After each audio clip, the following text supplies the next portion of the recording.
Tirou de criança! Ele tá tirando a cintura aqui! Vem pra cá! Vem pra cá! Ai, meus coronel! Não! Aqui, gente! Ô, pai! A gente tá aqui, gente!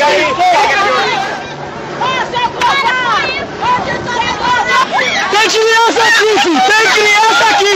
Tem criança aqui, ó!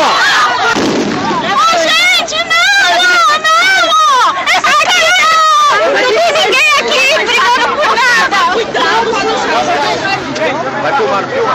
Ei, filma lá.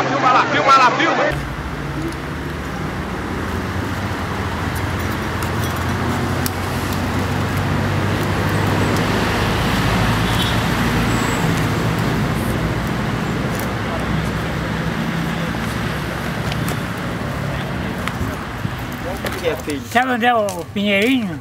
Ah, onde era? A Rua do Pinheirinho. Onde era, que acabou? A Rua do Pinheirinho, número... A minha casa é número 22. Ah, meu filho, eu sou do norte. Nasci no norte. Nasci no dia 11 de fevereiro de 44. E 28 anos que eu tô aqui. A senhora veio por quê? Porque lá as condições eram mais ruins para tirar meus filhos. Eu morava em Minas e fui para Porto Alegre. Tenho 15 anos em Minas, morando em Minas. Me casei lá, criei 14 filhos. E agora estou por aqui, casado de novo, com 2 anos e pouco, mas estou judiado. Eu vim de Recife para cá, eu morava de aluguel junto com meu filho. Foi ali que eu consegui o meu pedacinho de terra, construí a minha casa com muito suor. Eu e meu filho e meu marido trabalhando. Cada centavo da gente que a gente fazia hora extra, que a gente desce, era tudo para comprar bloco, telha, cimento, para construir um lar para a gente. E quando estava construído, que a gente achava que o sonho da casa já estava realizado, aí veio um e acabou com tudo. Tudo isso aí. Uma tristeza muito grande na minha vida com ela. Eu nunca pensava de ter alguém que pudesse fazer uma corrida dessa tão grande. A gente esperava, mas ia passar os 15 dias, que esses 15 dias era para resolver tudo, né? Antes dos 15 dias fizeram isso. Eu me levantei 5 horas da manhã. Aguei o jardim, que a minha casa era rodeada de prata. Fiz café, tomei café, aí fui desligar a luz. Quando eu saio para fora, já os helicópteros já estavam cruzados, soltando bomba de gás.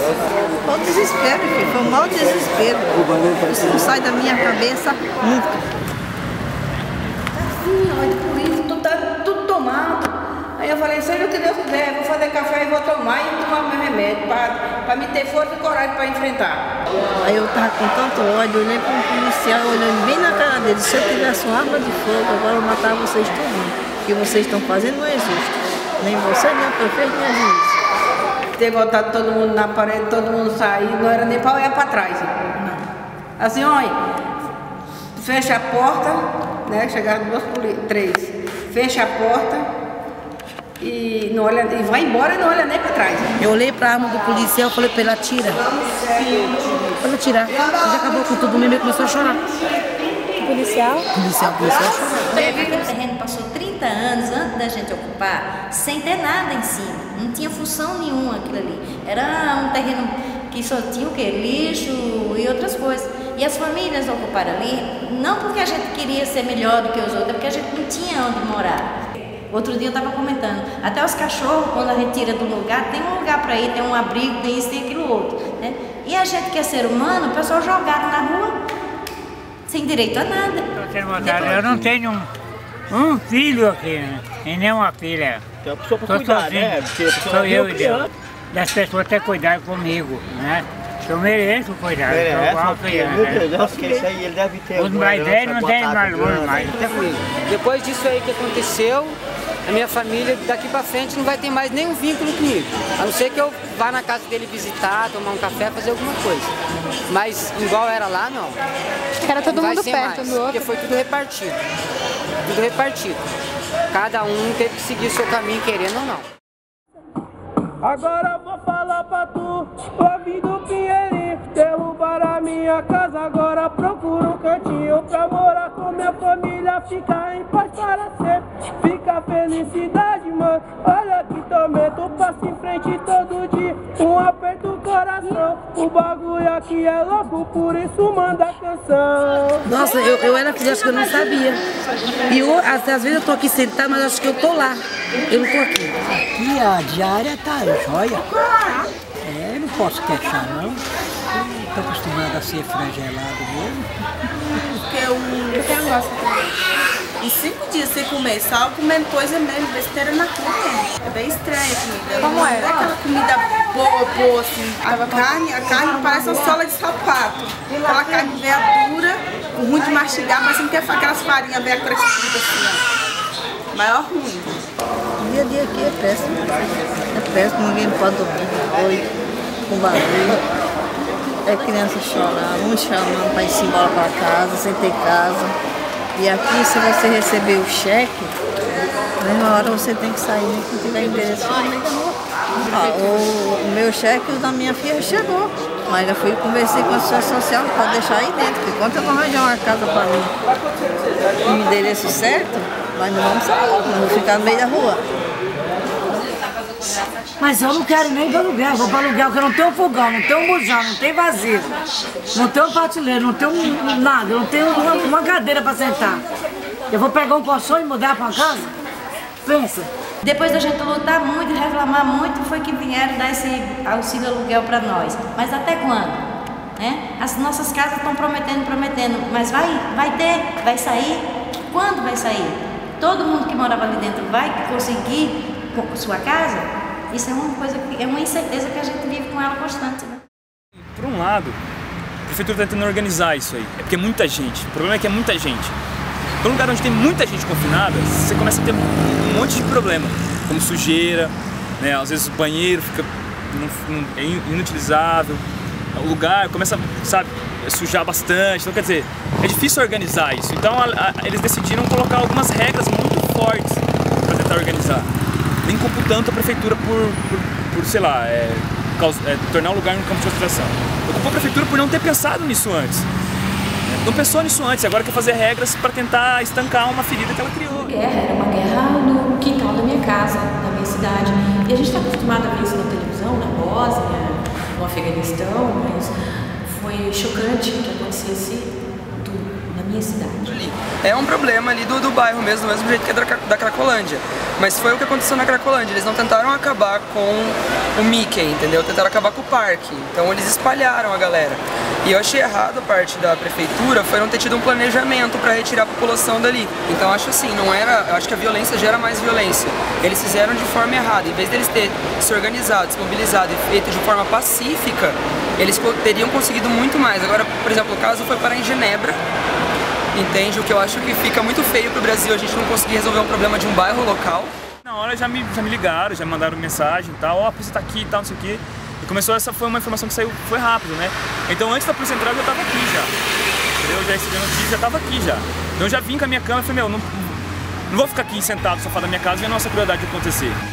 Eu fiz um filme baseado em depoimentos e baseado no pânico que eu senti lá. O que as pessoas precisam e o que mantém o controle social é o medo da morte. As pessoas se sentem acomodadas porque o Estado, primeiro, usa o monopólio estatal da violência para justificar a arbitrariedade. Então as pessoas ficam tranquilas com os massacres que elas presenciam.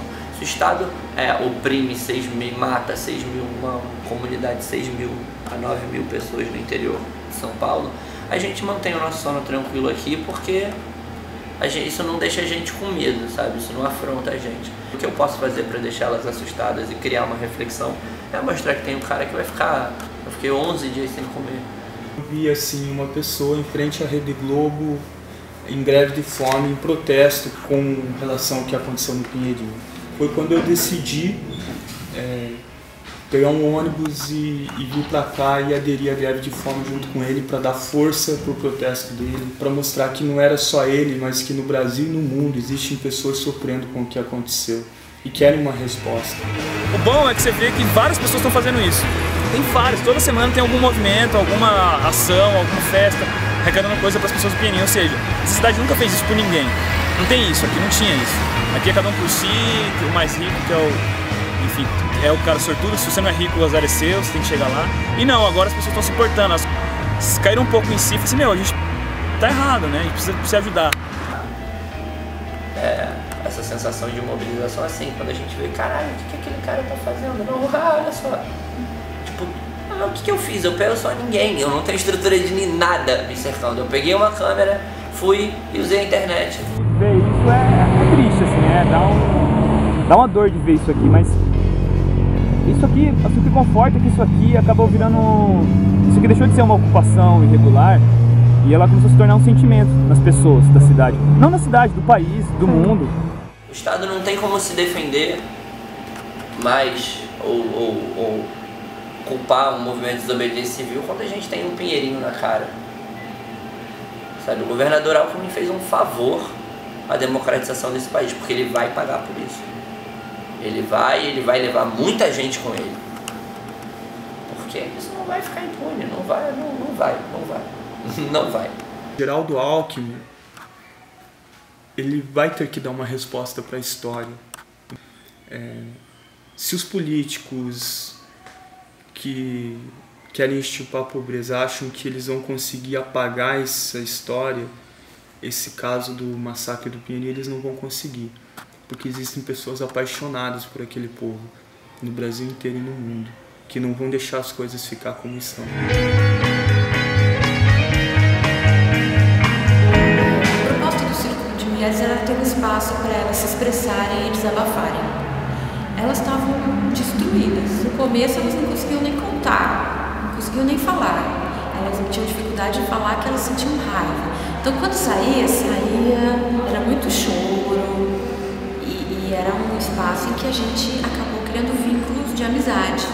Algumas senhoras tinham dúvidas, iam dormir à noite. Isso eu sei porque fiquei amiga de muitas delas que me contavam que elas iam dormir à noite e tinham dúvidas, às vezes, se elas eram criminosas ou não. Então foi um espaço de educação para a cidadania, que existem leis nesse país que elas têm uma causa justa e uma causa nobre.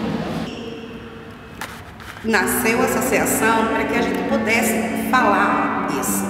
A gente sempre foi mulheres trabalhadeiras, sim.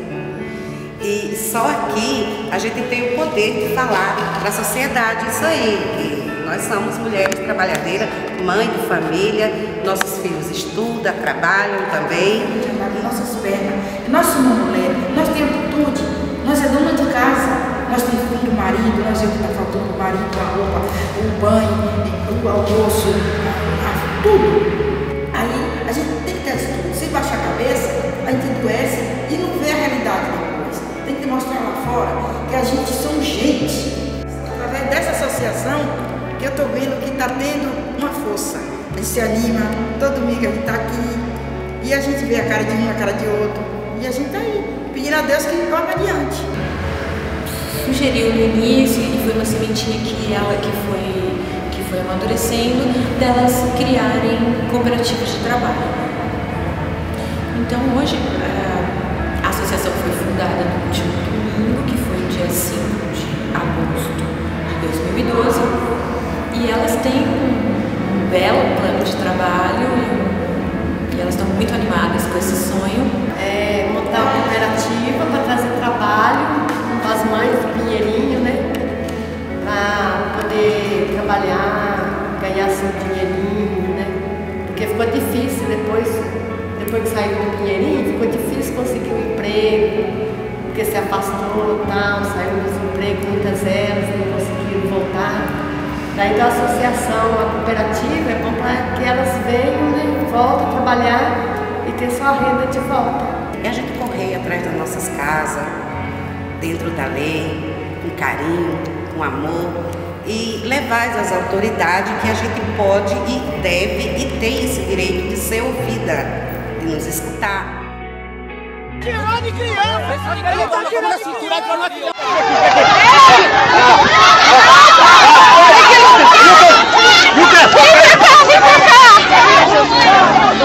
Vem pra cá! Ai, meus coronel!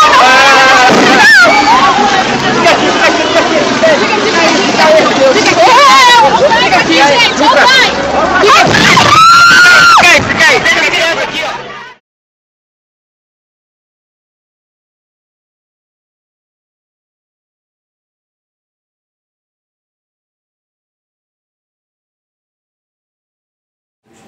O massacre de Pinheirinho daqui a 20 anos vai ser um massacre de Pinheirinho. O Globo pode falar o que ele quiser, sabe? Naquela época os jornais mentiam, as pessoas acreditavam, dava 10 anos, todo mundo sabia a verdade. Hoje em dia a gente não precisa de 10 anos. Existem indícios de que Naginarras, o dono da suposta terra de Naginarras, de que ele é o dono. Mas existem indícios de que ele adquiriu essa terra por grilagem. Cadê a justiça nesses momentos? Entendeu? Aquela terra não é dele. Aquela terra é da União. Aquela terra, você pega e coloca centenas de famílias na rua em prol de uma pessoa que já foi presa na década de 80 por quebrar a Bolsa de Valores de São Paulo do Rio de Janeiro e recentemente preso na Operação Sete Agarras contra por crimes financeiros. E existe indício daquela terra não ser dele, e todo o aparato do Estado oprime uma pessoa, causa sofrimento, violenta uma população pobre, que por ser pobre, na visão dessas pessoas de certo, tem que extirpar do mundo. A realidade social ela existe, os problemas sociais eles estão à nossa frente. Essas pessoas que estão aí, o interesse delas é que, pô, eu não posso ter esse negócio na frente do meu condomínio industrial, entendeu? Então, fazer negócio na frente de uma favela, né? Como assim? Estou numa cidade rica, cidade que, né, tecnológica, cidade que Califórnia brasileira, então cai nisso, né, cara? Hoje o não ter favela é um índice de, nossa, não tem favela naquela cidade, né? Mas a custo do que não tem favela? Há muito tempo todo mundo estava oprimido, né? Pinheirinho era muito bom, muito. Mas com a desocupação todo mundo se perdeu. Muitas pessoas estão oprimidas ainda com aquela dor, que pode passar muitos e muitos anos, aquela dor jamais vai sair, ela vai ficar dentro de nós. Nós não roubou nada, nós construímos. Ao contrário, eles destruíram o nosso sonho. O sonho não acabou, o sonho continua, só que a gente tem que correr atrás dele, né? E fazer com que ele se realize. E só depende da gente. Eu acredito em Deus que eu vou ter minha casa. Eu tenho fé. Todos aqueles que estão no Pinheirinho ainda vai mostrar lá fora para a sociedade. Olha, eles conseguiram a sua casa. Eles estão pagando direitinho. Então, isso aí eu ainda vou mostrar. E dizer assim, nós vencemos. Eu queria simplesmente ter na vida um quintal de mato verde pra plantar e pra colher, ter uma casinha branca de varanda com quintal e uma janela para ver o sol nascer, ter uma casinha branca de varanda com quintal